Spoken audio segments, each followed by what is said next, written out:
Penyanyi sekaligus istri Anang Hermansyah, Ashanty, belum lama ini memberikan pujian hangat untuk diva pop Indonesia, Krisdayanti. Melalui unggahan di media sosial, Ashanty menyebut Kade sebagai sosok legend yang luar biasa dan patut diacungi jempol atas segala pencapaiannya. Menurut Ashanty, mantan istri suaminya itu bukan hanya sukses membangun karir di dunia musik, tetapi juga menunjukkan prestasi gemilang di ranah politik, dan kini bahkan mulai serius menekuni bidang olahraga. Kalau legend yang ini udah pasti pada tahu kan hehe. Bener-bener kalau lihat Gemi ini luar biasa. Pekerja keras yang gak pernah ada capeknya.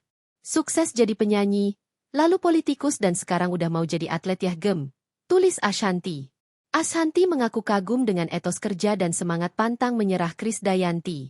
Ia menilai keberhasilan yang diraih sang diva merupakan buah dari dedikasi dan kerja keras yang konsisten selama bertahun-tahun.